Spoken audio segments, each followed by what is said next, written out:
শিবরাত্রি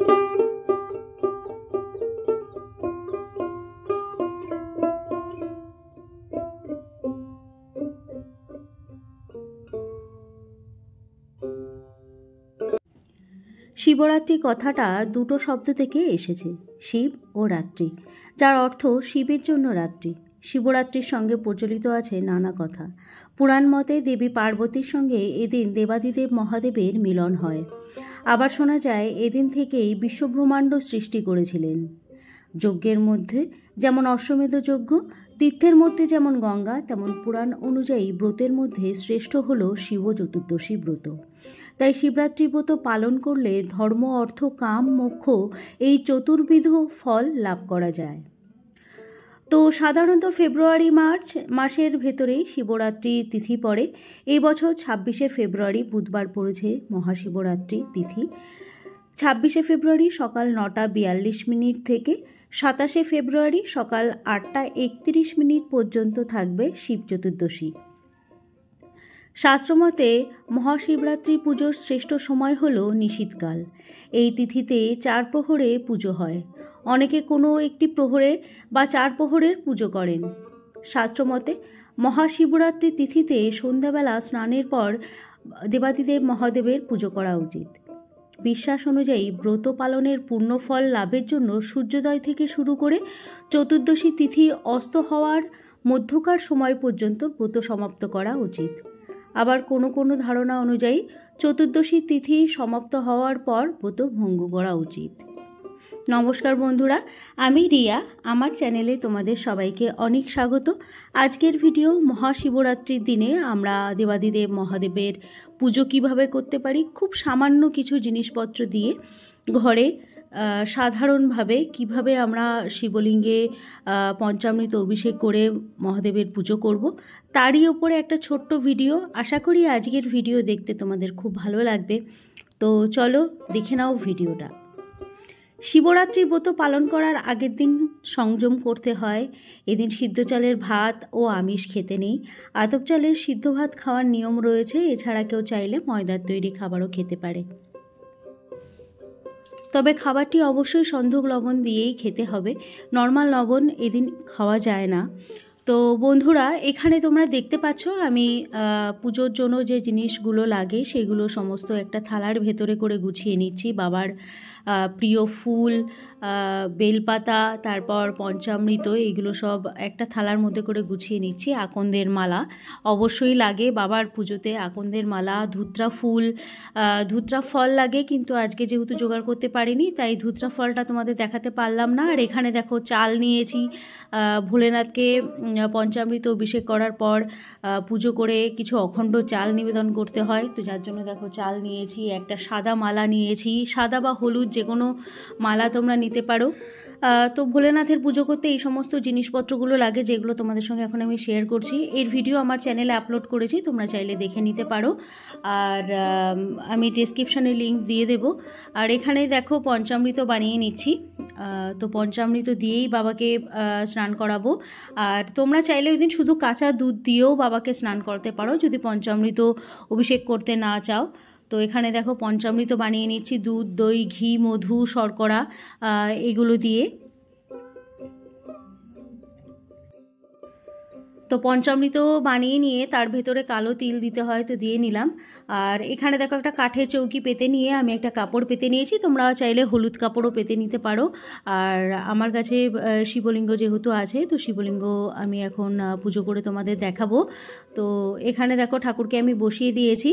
আর প্রথমেই পুজো শুরু করার আগে আমি তিলের তেলের প্রদীপ জ্বালিয়ে নিচ্ছি। তোমরা ঘিয়ের প্রদীপ জ্বালাতেই পারো। আর এখানে দেখো আমি ধূপকাঠিটাও জ্বালিয়ে নিচ্ছি, আচমন করে নিচ্ছি প্রথমে। তো হাতে একটুখানি জল নিয়ে নিলাম। এবার এই যে জলটি আমি নিয়েছি এটি 3 বার মুখে ছিটিয়ে নেব। নমো বিষ্ণু, নমো বিষ্ণু, নমো বিষ্ণু। তারপর হাত জোর করে বিষ্ণু স্মরণ করে নিচ্ছি। নম অপবিত্র পবিত্র বা সর্বাবস্থাং গত বিবা যৎ সরেত পুণ্ডরীকাক্ষং সবাহ্য অভ্যন্তর সূচি। নম সূচি, নম সূচি, নম সূচি। এবার দেখো হাতে আমি ঘি নিয়ে নিচ্ছি। প্রথমে ভোলেনাথকে আমি ঘি মাখিয়ে নিচ্ছি খুব ভালো করে। তো আমার কাছে এই যে শিবলিঙ্গটা তোমরা দেখতে পাচ্ছ, এটি একেবারেই নতুন। আমার আগে যে শিবলিঙ্গ ছিল বাড়িতে, তো সেটি খণ্ডিত হয়ে গেছে, মানে ওটা পাথরের ছিল না, ওটা সিমেন্টের ছিল, যার জন্য। নন্দী মহারাজকে দেখো ঘি লাগিয়ে নিয়েছি। তারপর দেখো এখানে বাসুকীনাথকেও আমি ঘি মাখিয়ে নিলাম, ত্রিশূলও একটু ঘি মাখিয়ে নিচ্ছি। এবার যে পঞ্চামৃতটা আমি বানিয়ে রেখেছিলাম সেই পঞ্চামৃত দিয়েই অভিষেক করছি। তো আমরা মেয়েরা যখন ভোলেনাথকে পঞ্চামৃত দিয়ে অভিষেক করব, তখন শুধু নমঃ শিবায় নমঃ শিবায় নমঃ শিবায় 3 বার বলবো। আর যারা ছেলেরা তারা ওং নমঃ শিবায় ওং নমঃ শিবায় ওং নমঃ শিবায় 3 বার বলে ভোলেনাথকে পঞ্চামৃত অভিষেক করে নেবে। পঞ্চামৃত অভিষেক করা হয়ে গেছে। এরপরে দেখো আমি পরিষ্কার জল দিয়ে ভোলেনাথকে স্নান করিয়ে নিচ্ছি। তোমরা গঙ্গার জল দিয়েও স্নান করাতে পারো, আবার শুদ্ধ জল দিয়েও ভোলেনাথকে স্নান করিয়ে নিতে পারো। স্নান করানো হয়ে যাওয়ার পর আমি সবাইকেই শুকনো কাপড়ে মুছিয়ে নিয়ে তারপর থালার ভেতরে বসাবো।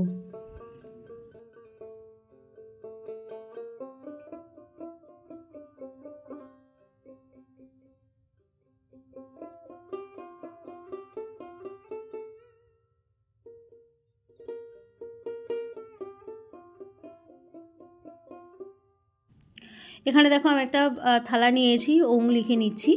আর এখানে একটুখানি ফুল দিয়ে আসন বানিয়ে আমি বাবাকে এখানে বসাবো। আর আমি এখানে দেখো আমার কাছে পিতলের থালা রয়েছে, তো আমি সেখানেই বসাচ্ছি। তোমাদের কাছে পাথরের থালা বা বাটি থাকলে ভোলেনাথকে সেখানেই বসিয়ে পুজো করবে।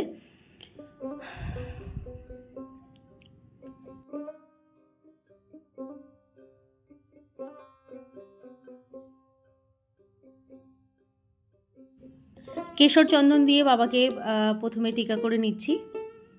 এই কেশর চন্দন তোমরা যে কোনো দশকর্মার দোকানে গেলে পেয়ে যাবে।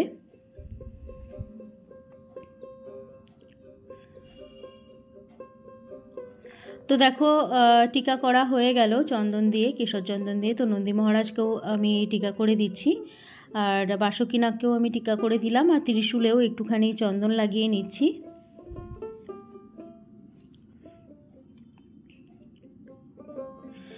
একটা পৈতে নিয়েছি, ভোলেনাথকে নিবেদন করে দিলাম। আকন্দের মালা নিয়েছি, চন্দন সহযোগে ভোলেনাথকে নিবেদন করে দিচ্ছি। বেলপাতা নিয়েছি, কেশর চন্দন লাগিয়ে নিয়েছি, নিয়ে ভোলেনাথকে নিবেদন করছি। তোমরা এখানে বেজোড়ে বাবাকে বেলপাতা নিবেদন করবে, 3টি 5টি 9টি 11টি বা 21টি। আর এখানে দেখো একটা ধুতরা ফুল নিয়েছি, আর চন্দন লাগিয়ে ভোলেনাথকে নিবেদন করে দিলাম। অপরাজিতা ফুল ভোলেনাথের খুব পছন্দের ফুল, 3টি ফুল চন্দন সহযোগে ভোলেনাথকে নিবেদন করলাম। একটা সাদা ফুল ভোলেনাথকে নিবেদন করছি।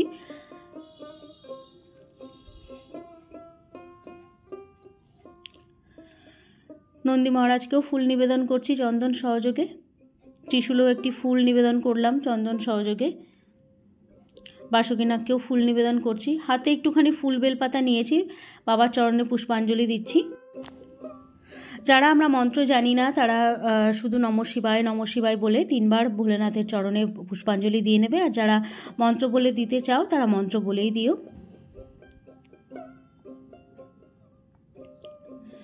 তো 3 বার দেখো ভোলেনাথের চরণে পুষ্পাঞ্জলি দিয়ে নেব।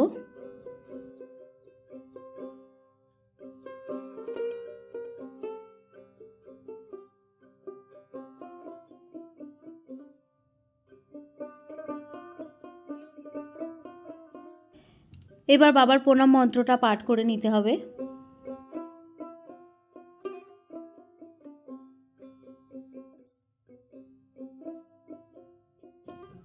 একটু চাল নিয়েছি, দেখো অখণ্ড চাল ভোলেনাথকে নিবেদন করে দিচ্ছি।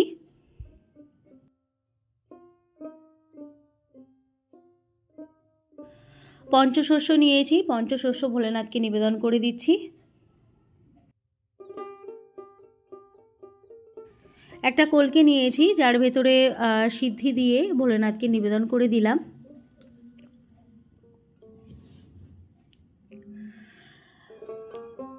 ফল নিবেদন করছি, 5 রকম ফল চন্দন সহযোগে।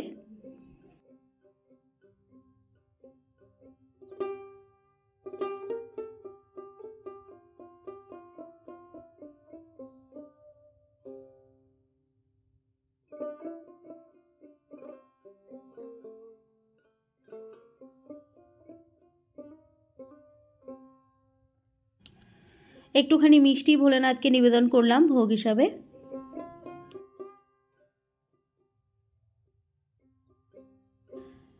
জল নিবেদন করে দিচ্ছি। একটা কুমণ্ডলীর ভেতরে আমি গঙ্গার জল নিয়েছি, সাদা চন্দন দিয়ে নিলাম আর একটুখানি ফুল দিয়ে নিয়ে ভোলেনাথকে এখন আমি জল ঢালছি।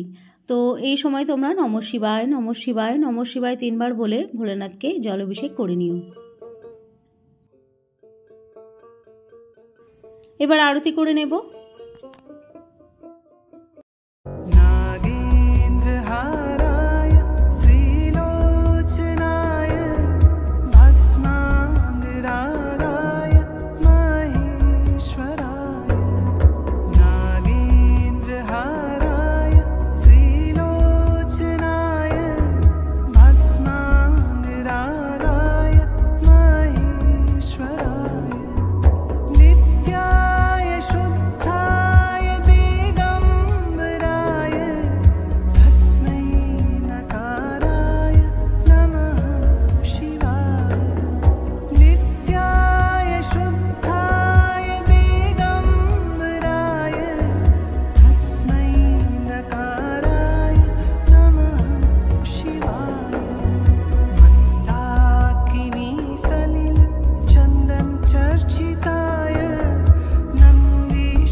আরতি করা হয়ে গেছে। এবার যে ভোগটা আমি নিবেদন করলাম সেই ভোগটা আমি এভাবে করে খাইয়ে দিই।